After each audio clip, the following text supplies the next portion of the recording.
Alhamdulillahi Rabbil Alamin. Allahumma salli wa sallim ala Sayyidina Muhammad wa ala alihi wa sahbihi ajma'in. Rabbi syrah li sadri wa yassir li amri wa hlul 'uqdatam min lisani yafqahu qawli, amma ba'du. Alhamdulillah, dengan takdir Allah, saya pada subuh hari ini hadir di sini. Semuanya hanya dengan takdir dan irada Allah. Semoga kehadiran kita hari ini bermanfaat untuk diri saya sendiri dan untuk kita semua dalam rangka menghadapi persoalan besar masa depan kita, yaitu masa depan abadi kita. Maka pada hari ini, pertama kita hadir di sini subuh, semuanya karena kita yakin pada satu saat kita akan tinggalkan dunia ini untuk selama-lamanya. Dan kita akan kembali ke sana, ke alam barzakh, yang kita harapkan itu menjadi ruang tunggu untuk masuk syurga, bukan lubang neraka. Maka oleh karena itu, alhamdulillah, kita masih diberi taufik dan hidayah oleh Allah, masih menyintai ilmu, masih sadar diri, cinta ilmu, cinta ibadah. Sebenarnya kita kalau merenungi, kita renungkan saja sebuah hadis Rasulullah, itu sebuah peristiwa yang terjadi di masa Rasulullah, di mana dalam sebuah hadis Rasulullah menegur sahabat saat sahabat lagi lalai-lalai, ketawa-ketawa. Apa kata Rasulullah? Lau alimtum ma alimtu labakaitum kathiran waladhahaktum qalila. Seandainya kamu itu tahu apa yang aku tahu, sungguh selalu menangis, dan sungguh kamu sedikit bisa ketawa, tidak sempat ketawa.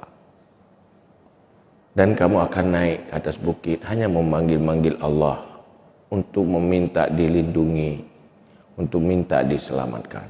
Kalau kamu tahu apa yang aku tahu. Pasti kita tidak mungkinlah bisa tahu apa yang diketahui oleh Rasulullah, karena pengetahuan Rasulullah dalam segala hal itu lewat pangkat nubuah. Kita enggak dikasih jatah peluang itu untuk mendapatkan pengetahuan. Maka karena kesadaran daripada itu, maka kita hadir di masjid subuh-subuh seperti ini. Walaupun bisa menikmati istirahat, tambah sedikit lagi kan nikmat juga, tetapi kita potong itu. Kenapa? Dalam rangka untuk menghadapi persoalan besar, persoalan terbesar, peristiwa yang paling terbesar ke depan diawali oleh kematian kita. Orang berpikir susah, bagaimana masa depan lebih baik, bagaimana hidup ke depan lebih baik. Sebenarnya itu tidak ada masalah. Dunia sudah diatur oleh Allah dengan pola-pola dunia itu sendiri. Ada susahnya, ada senangnya, ada beratnya, ada nikmatnya. Kalau mau bicara bagaimana ke depan, ya pasti tidak jauh beda dengan yang di belakang. Pasti begitu. Kalau kita di belakang itu sudah bisa jalani, ke depan pasti bisa juga. Di belakang bagaimana? Ada susah, tapi ujung-ujungnya hilang juga susahnya. Ada persoalan, ujung-ujungnya hilang juga. As-sahabu satangkasnya, badai itu pasti berlalu. Lagi-lagi senang sudah susah, lagi-lagi susah sudah senang. Lagi-lagi menghadapi masalah, ujung-ujungnya ada solusi. Lagi-lagi tenang, ada masalah lagi. Jadi bagaimana ke depan? Pasti seperti yang ke belakang. Kalau di belakang sudah siap, insya Allah, kalau hidup ke depan pasti akan siap. Tetapi persoalan yang terbesar yang perlu dipersiapkan adalah kematian. Karena Rasulullah dalam sebuah hadis mengatakan, Iza mata ibnu Adam idza mata ibnu Adam faqad qamat qiyamatuhu. Apabila mati seorang manusia ini, maka sungguh terjadilah kiamatnya. Kiamat ibarat daripada sebuah kehancuran. Dari ada menjadi tiada. Kehilangan dunia seseorang, kehilangan segala-galanya yang berkaitan dengan dunia, ya dengan kematian.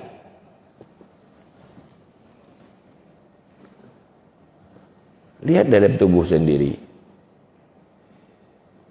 Itu tubuh ini menjadi tubuh kita karena kita masih ada di dalamnya.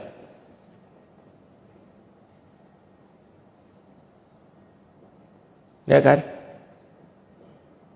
Kita masih berada di dalam fisik kita, dalam tubuh kita. Maka kita katakan ini tangan saya, ini mulut saya, ini rambut saya. Coba kalau kaki sudah terpotong, boleh kita katakan kaki saya sudah terpotong, tetapi sebenarnya itu bukan milik kita lagi. Kalau sudah terpotong dia tidak berfungsi lagi. Hilang fungsi segala-galanya. Kemudian harta kita itu milik kita sampai kapan? Baik mulai pakaian apapun itu milik kita sebatas nyawa masih ada dalam tubuh. Korban segala-galanya mengumpulkan fasilitas dan harta sebanyak-banyaknya untuk memiliki itu. Sampai di mana kekuatan? Sampai kekuatan kita bisa mempertahankan nyawa dalam tubuh. Begitu nyawa keluar, otomatis itu milik yang lain. Sudah diatur oleh Allah. Kalau punya anak lelaki li zakari mislu hanzil unsayain. Ya, untuk lelaki 2 kali, untuk perempuan setengahnya. Kalau ada ibu, sekian. Sudah ada jatah pemiliknya. Rumah bukan lagi kita miliki. Kita tak takziah kepada orang meninggal. Itu rumah itu kita harus, kalau kita mau sadar, itu bukan lagi pemiliknya yang meninggal itu. Pasti kalau ada istri dan anak, ya pemiliknya anak dan istri. Hilang semuanya. Matahari juga udah gak ada lagi. Untuk apa matahari? Kita sudah tidak fungsi mata lagi, sudah mati. Tidak ada bedanya. Listrik padam dengan nyalanya sama kalau sudah mati. Dia tidak fungsi lagi. Karena seluruh panca indera sudah tidak berfungsi. Semuanya hilang. Itulah kiamat. Kiamat mini. Tapi kiamat mini maksudnya tertimpa secara pribadi. Tunggu waktunya. Banyak teman-teman dan saudara kita yang seusia, mereka sudah duluan pergi untuk selama-lamanya. Pada hari ini kita duduk-duduk di sini, ayo renungkan. Siapa orang yang tersayang dan yang menyayangi kita, yang sudah meninggalkan kita untuk selamanya. Ayo itu coba ingat. Beliau sudah pergi, tidak akan pernah kembali. Pulang ke rumah, lihat anak. Sering kita katakan di hati kita, nak, pada satu saat kita akan berpisah untuk selama-lamanya. Kamu tinggalkan saya atau saya tinggalkan kamu, itu pasti. Tunggu saat itu. Maka Rasulullah mengingatkan dalam sebuah hadis, ahbib man syi'ta fa innaka mufariquhu. Sayangi, silakan sayangi, silakan cintai siapa saja. Pada satu saat kamu akan berpisah.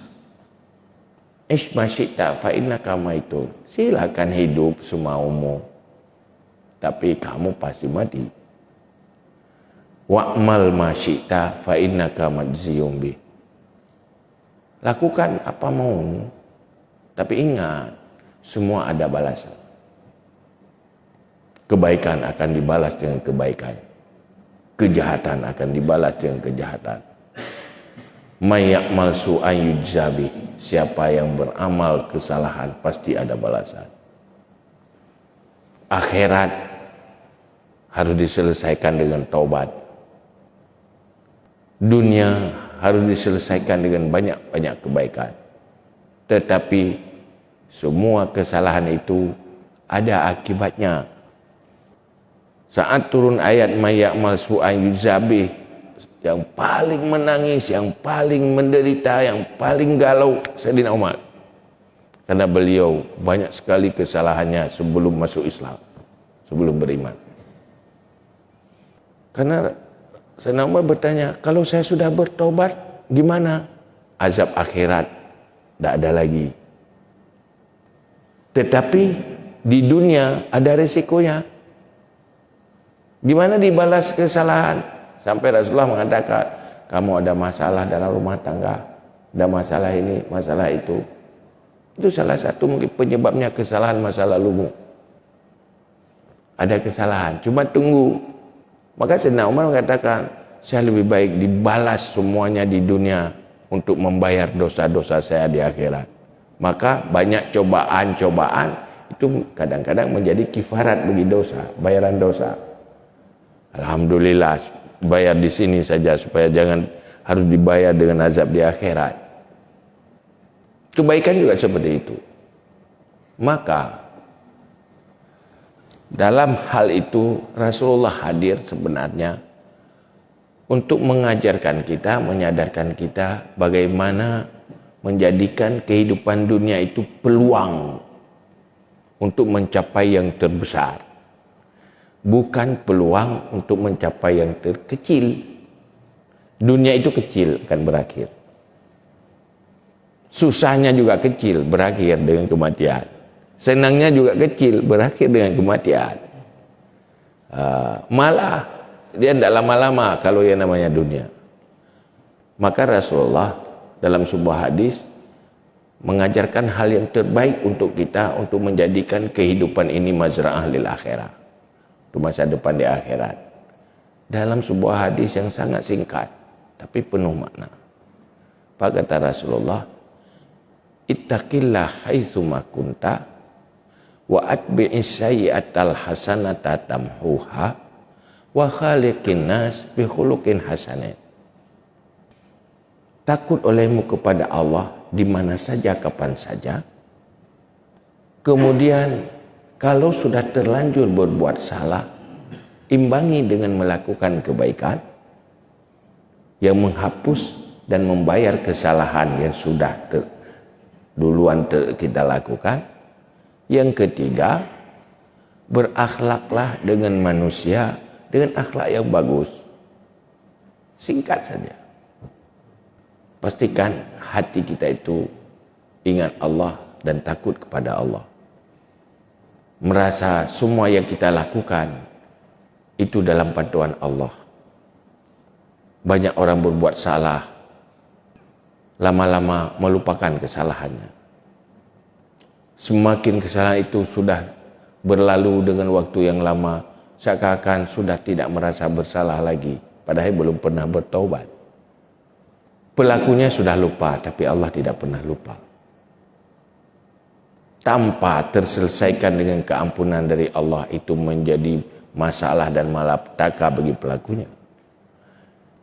Kebaikan, kita banyak mungkin sudah melupakan kebaikan kita, tapi Allah tidak pernah lupakan kebaikan kita. Kalau kita berbuat baik kepada manusia, gampang dilupakan. Tetapi kalau kita lakukan karena Allah, Allah tidak pernah melupakan itu. Maka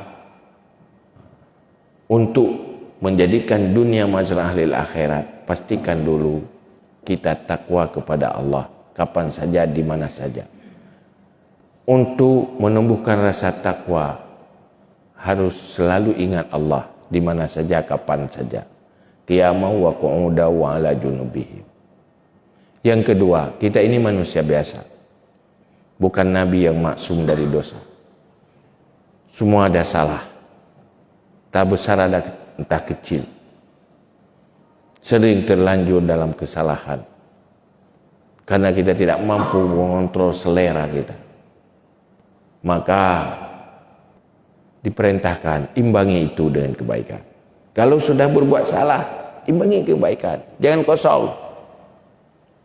Kalau sudah sering ngomong nggak perlu, ya kemudian beristighfar, berzikir, banyak-banyak, lakukan kebaikan-kebaikan yang menghapus kejahatan itu. Jangan pernah lupa. Kalau sudah berhutang jangan lupa bayar. Kita banyak berhutang dosa. Dosa hati, dosa mata, tanpa terasa. Cuma sering yang namanya manusia berhutang rajin, bayarnya yang malas. Lepas bayar hutang. Kemudian dia buat dosa lepas cuma rutin, tapi nya bayar hutang titip tiga. Maka kalau pergi subuh ke masjid, ini cari untung atau bayar hutang? Tergantung. Apa ini amalan-amalan kebaikan kita sudah cukup untuk bayar hutang? Yang jadi untung yang lebih dari bayar hutang. Maka pastikan hutang terbayang, tersisa sebanyak-banyaknya untuk diri sendiri. Langkah untuk memperbanyak amalan yang baik, yaitu ada pada poin yang ketiga. Khaliqin nas bi khuluqin hasanin. Dalam berinteraksi dengan manusia, dalam berhubungan antara manusia, tampilkan akhlak yang bagus. Itu amalan terberat dalam timbangan kebaikan. Bisa membayar kesalahan-kesalahan lain. Buruk akhlak itu amalan dosa terberat yang sulit dibayar oleh kebaikan yang lain. Karena di dalam kehidupan dunia, kalau dihitung-hitung, cobalah seperti kita. Kalau namanya beribadah di masjid itu berapa lama? Kalau hitung rutin salat rutin 5 waktu, yang pada trip dah sembahyang. Hitung, udah 24 jam, habis ke sembahyang pada jam. Mana nama ana laju. Belum sembahyang ekspres tu. Pada kebihan jalan letruk di bahasa Lim. Mekarat, habis lain mekarat. Seakan-akan hidup tengah pintar, orang cik tengah pintar karat tu bayar. Dari tu mai kena terus nyawa. Karat-karat ju. Padahal itu sedang digoda oleh syaitan. Ke sini ke sana, ke perbagah dah pubuk je. Watele semayang kana mohojak. Benda karat pun dia nyoh tak jaga je. Jo kali dah terbayar kana mohojak. Yang karat benar patra. Kalau memang diistijal oleh syaitan, istijal minas syaitan. Habis waktu berapa? Dari 24 jam. Yang kau ketengah lah. Tengah dah kan. Tengah 7 jam. Malah tengah lebih tengah. Nak snack tengah.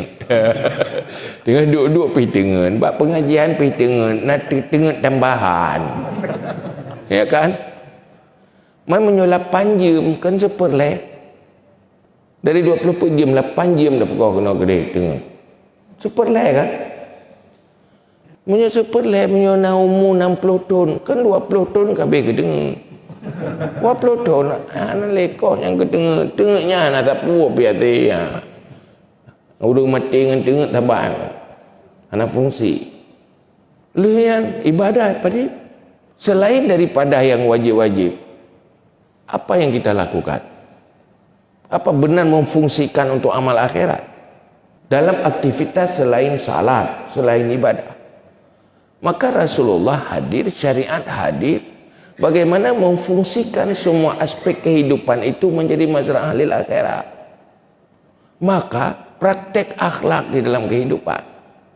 Lakukan itu karena Allah.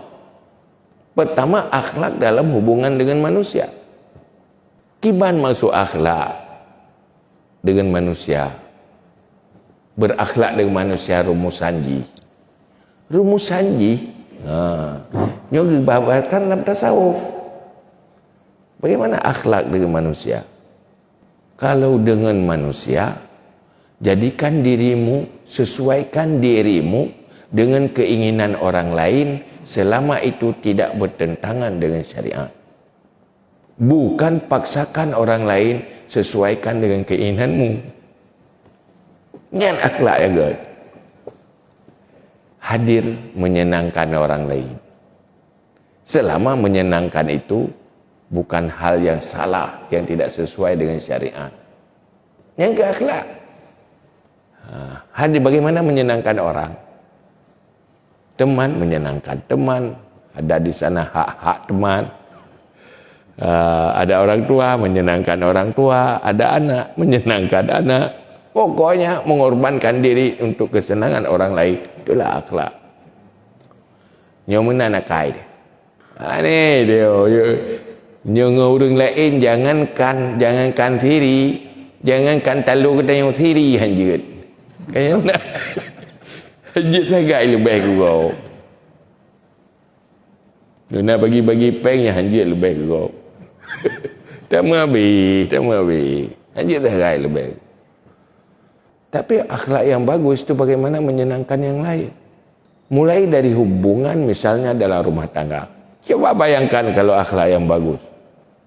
Akhlak seorang istri yang bagus hanya berpikir kapan kamu bahagia. Kalau saya bisa menyenangkan suami, itu sangat bahagia. Kenapa saya bisa berakhlak menjadi amal kebaikan? Kapan seorang suami bahagia? Saat bisa menyenangkan istri. Akhirnya dua-duanya hidup menyenangkan orang lain. Ujungnya apa? Sama-sama senang kan? Tapi dia nyobruk akhlak, masing-masing putus asa, putus senang roh. Kena lebut mandua tu tak. Ya kan dawa tebi-tebi. Yang perumah yang belakang. Keban bang. Lagi senang kah aja. Mai kah keban, lagi senang dah ni. Keban sudah. Ai dia senang lu cok kulung mandu muka. Cok je korang ni lu kok senang. Mai senang dah cok kulung dia mandu. Artinya anda ada di situ pertentangan. Tapi syarat selama tidak bertentangan dengan aturan syariat. Boleh menyenangkan tapi jangan sampai haram. Dia sesuai dengan kebaikan. Itulah akhlak. Tak pegah kenyomangat. Selama manusia belum mampu kontrol selera dan emosi, enggak akan sanggup lakukan itu. Manusia punya selera, ingin memenangkan diri. Manusia punya selera, selalu meluapkan emosi. Dan dengan emosi itu menyakiti yang lain. Puas hati kalau sudah menyakiti yang lain. Sudah mengalahkan yang lain.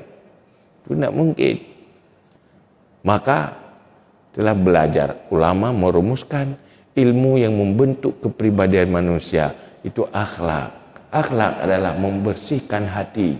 Artinya kejiwaan itu dari sifat-sifat yang buruk dan salah.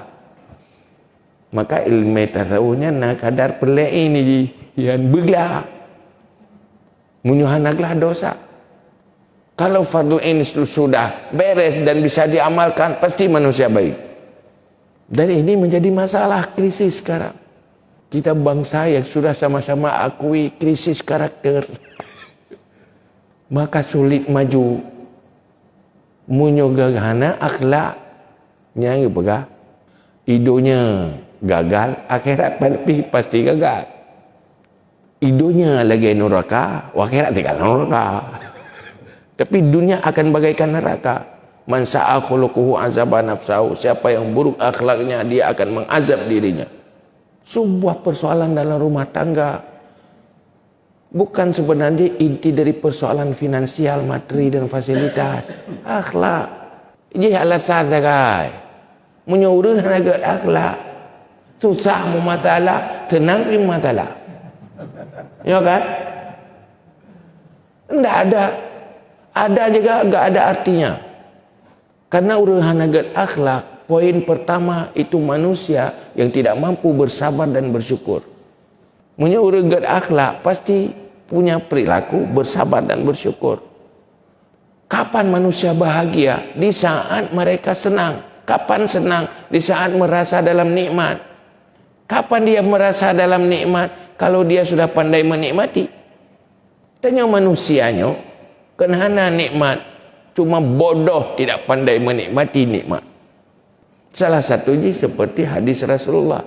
Nikmatani maghbunun fi ma katsirun minan nas asya wal farag. Dua nikmat yang besar yang hina tertipu manusia. terlupakan dan rugi manusia di situ. Dia tidak sempat menikmati itu. Itu dua. As-sihah wal farag. Sehat dan waktu kosong. Tidak banyak beban. Yang cukup nikmat sebenarnya. Sehatnya paling nikmat sehat. Tetapi manusia tidak mampu menikmati sehat itu. Tidak pernah merasa sangat bahagia karena sehat, tetapi sedang menderita belum memiliki apa yang dimiliki oleh orang. Kena nikmati sehat ya. Ceritanya yang orang sakit, baru dia mengat sehat. Ceritanya kalau kena asam urat, kalau kena stroke. Yang nikmat sehat ya. Mana tiba orang stroke ceritanya. Baru asam urat ceritanya. Nah nikmat sehat 5 hari. Le tak putu ciko anjir tak putu pat lepas sakit. Le tak du anjir tak beda. Baru dia mengat dah. Ya kan? Itu bodohnya manusia. Baru dia merasakan nikmat setelah nikmat itu hilang. Menanti sehat, orang nikmati. Waktu hendak orang menikmati, hendak orang syukuri. Kapan bahagia? Bawa ceritanya mana-mana. Orang sakit. Tenti ainan. Yang tawar barunya. Iro pu belo baju baru pu sehat. Pu tak belo hadiah. Motor tambah pu boleh pu sehat. Tak pilih. Ilu saya nak motor nak pu je hino nanti kae minta. Ya udah. Hari dah mana. Pasti sehat. Nyona motornya baru sehat payah pu belo motor. Pu belum motor. Nyo lampu-lampu payah pu belo lampu-lampu. Yang penting sehat kan? Ceritanya baru orang sehat. Nak rasakan ini mati? Tidak. Itulah sebenarnya itu gagal akhlak juga. Orang yang cerdas itu bisa menikmati nikmat itu. Punya susah bisa hadapi dengan senyum, sabar. Selesai masalah. Beban sabar, nikmat menikmati dan bersyukur. Kan bahagia deh. Nak fikir orang dalam rumah lagi istana lebih bahagia. Ada dentai ya, nak nikmati ya. Gop saya kalah nikmat gop kalah di gaya tahan. Orang nak fikir birok lagi kan. Kok bahagia. Tapi yang barunya dengan susah ke berah. Dengan susah apa ke? Nah, anak tahu. Anak tahu. Jadi nikmat yang kanan terlupakan, yang selalu indah yang belum ada. Berenggat akhlak kamu nak ni. Maka iman yang dibangun oleh Rasulullah membangun akhlak itu sehingga perjalanan hidupnya menjadi perjalanan ke syurga. Ujungnya hidup ini bagaikan syurga. Kenapa? Karena sedang melangkah menuju syurga. Itulah kebahagiaan hidup orang beriman. Tapi orang hana iman ingin merubah dunia ini bagaikan syurga, ujungnya dunia bagaikan neraka. Siapa yang dunianya bagaikan neraka karena ingin merubah dunia bagaikan syurga? Ingin dunianya buji belagi yang gayangan. Kelebuk kecewa tapi. Ya kan? Tapi yang kecewa apa kan? Yang ganyan bisa bandro ke gop. Cuma gop dah gop ya tih ganyan tapi. Mampajan saban-saban ke? Yuri hitam hawa ke putih, orang tumbun hawa ke pijut, orang pujut hawa ke tumbun. Ya hawa ke yang kan badro. Kapan bahagia? Maka Rasulullah kenapa mengatakan dalam rumah yang sangat sederhana baiti jannati? Kenapa? Hatinya bahagia. Kenapa bahagia? Memang manusia yang bersyukur dan berakhlak, bersabar itu sumber kebahagiaan. Nah rencana anak peti. Anak peti silakan. Silakan jalani cirata. Maka begana hukama bau bega. Arba'atun talabnaha fa'akhta'na turukaha. Ada 4 jalan, ada 4 hal yang aku cari dan aku kejar, tetapi aku selalu salah jalan.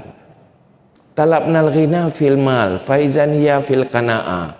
Aku cari kaya dengan materi, perbanyak materi. Rupanya kaya itu bukan banyak materi. Qana'a, merasa cukup, merasa puas dengan apa adanya. Itu sudah kaya. Selama merasa belum cukup, miskin. Makin banyak tidak cukup, makin banyak miskin. Makin banyak kasihan. Iran padi ansip 10 ribu. Berarti 10 ribu kasihan. Orang je padi ansip 10 juta. Berat long kasihan. Ya orang lam hansip ke 10 juta, 100 juta. Berat long. Nah yang miliar hansip. Lupa parah kasihan ya. Kau berat hansip. Ya kan? Nah urang kasih kan punya kena kasih bajai monja pi je dumpu yang na je kan tepu pi puas dengan apa adanya bahagia hidup anak bermasalah karena itu kaya jiwa, itulah akhlak, puas dengan apa adanya, tidak memaksa kehendak. Talab narraha fil kasrah faizan hiya fil qillah. Cari senang banyak, rupanya senang itu enjoy udipnya ken bakle je bakni. Ya kan? Urang le toko ngau urang hana toko so tenang. Tenang urang hana tu pun.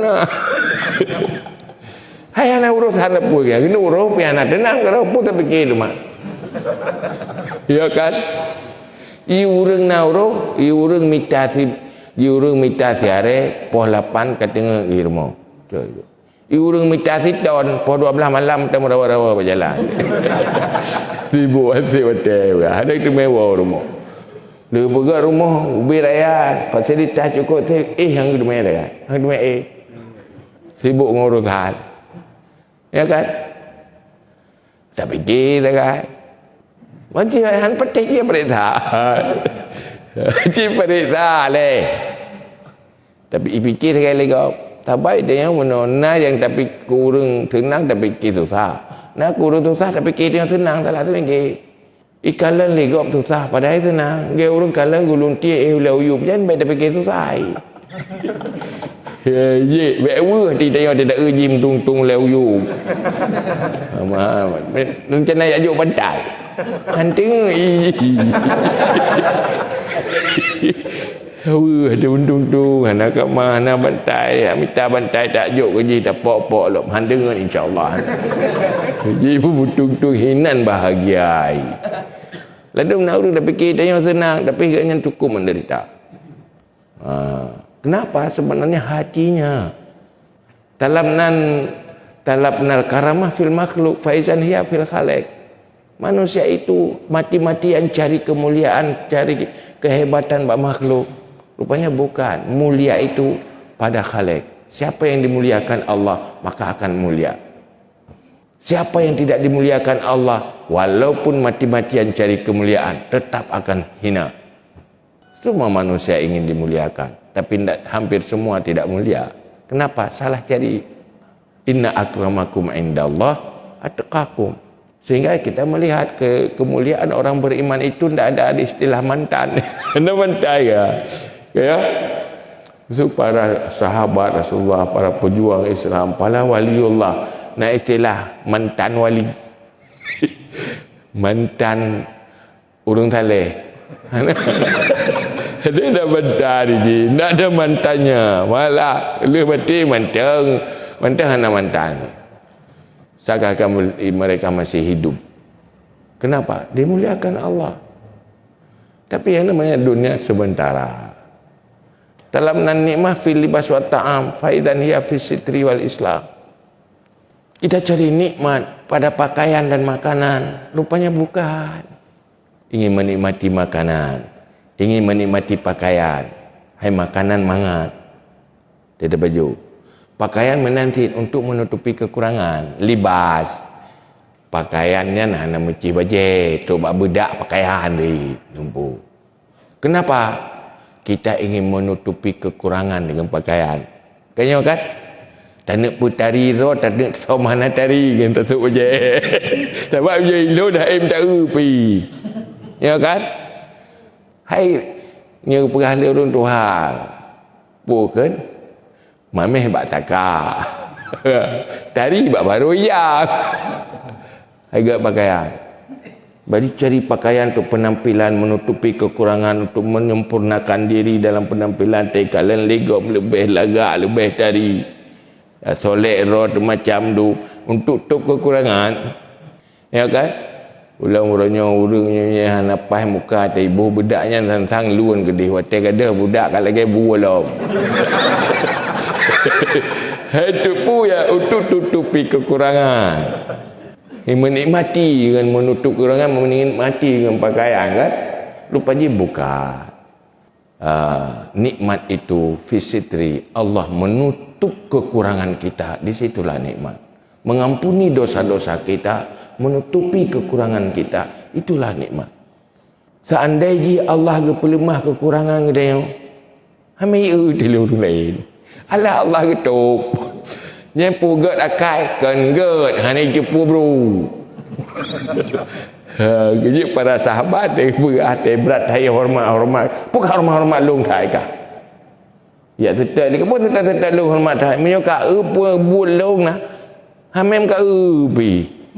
Ada menyuka depu tahan ka depu ti hamem ka pi. Ya le gede gede. Ibu mentang. Jadi bukan menutupi kekurangan kita dengan penampilan pakaian. Itu nikmat. Nikmatnya di saat Allah menutupi kelemahan kita. Di dunia hanana paib bak manusia, di akhirat hanana seksa na pelemah kesalahannya itu na ampuni.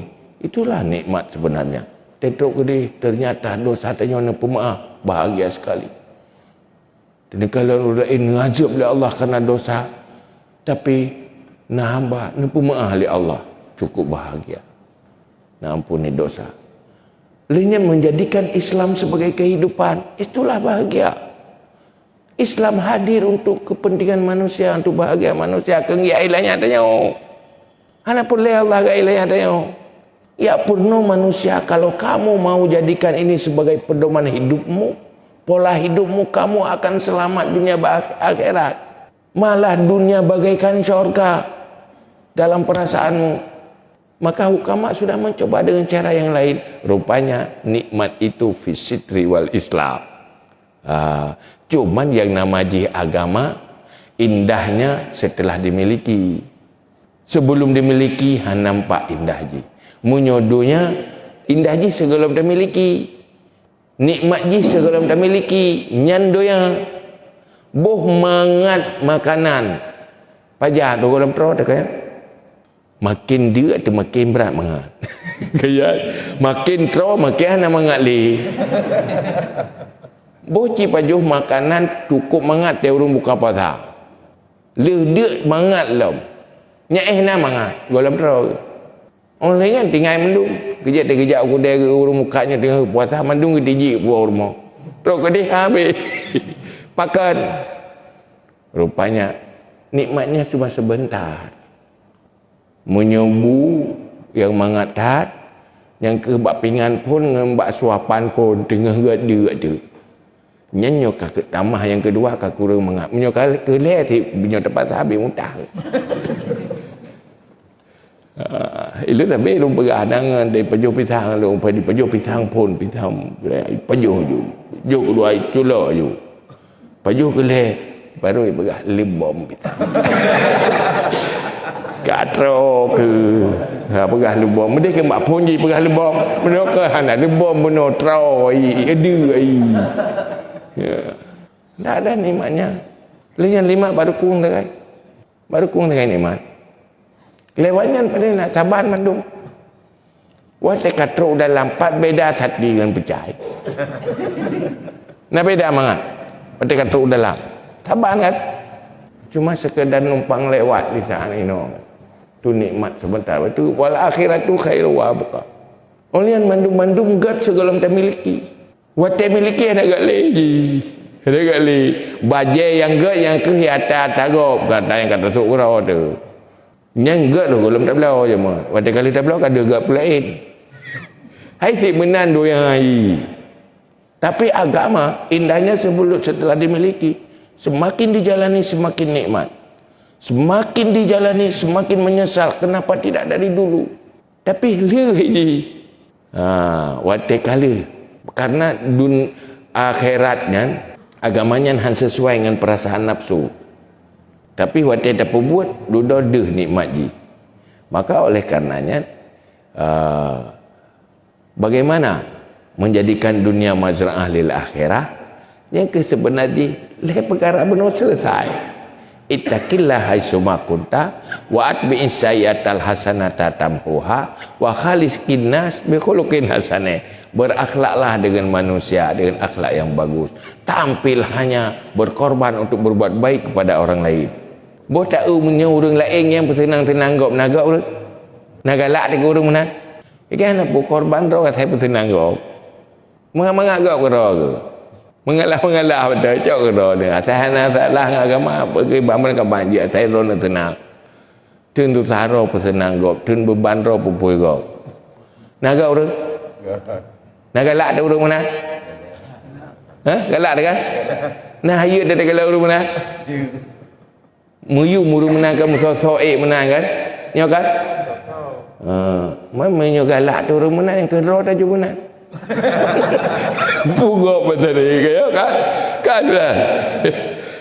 Aku kero dah ju gede menang. Dan lakukan ikhlas karena Allah, jangan pahala terbesar. Masuk syurga juga begitu.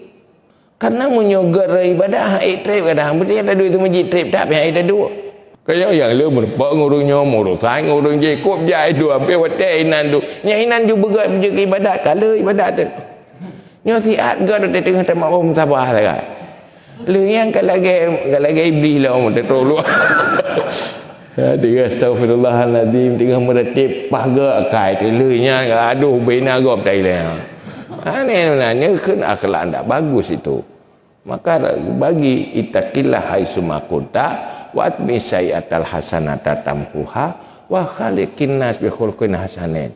Berinteraksi dengan manusia dengan akhlak yang bagus. Itulah agama. Dan nyonyo masalah. Malah orangnya nanggro non muslim dalam dibina karakter dan akhlak kalau lagi orang Islam man tayang iman dan lengan tanyo di luar. Ada kalau kiban dididik akhlak anu. Pendidikan berfungsi mendidik akhlak. Tiro mak tiro ya tegaju anu apa pendidikan bahagia ke. Pakan ada yang gak akhlak. Sehingga ide binatangnya dididik kot. Di Swedia ke ramai orang tengok. Nyai deh. Nyai berana orang buta. Nyai tukang bimbing orang butanya teh. Bahu lah teh. Kenapa orang le? didik asal. Asal didik. Yang udah butanya bahu dengan tetu lampu merah asalnya hidung. Watehu lampu merah asalnya pijak bahu. Kau cara ni kau gak kai. Hanai terobos lampu merah. Hati je betul-betul ini asal lagi urang. Itanya urang ke asal. Itanya bermasalah. Hai ni kula ada gelah macam-macam dulu. Bala 12 bawa gelah. Tapi bukan roh yang gelah. Kita perintah. Nah kira-kira. Terima kasih. Assalamualaikum warahmatullahi wabarakatuh.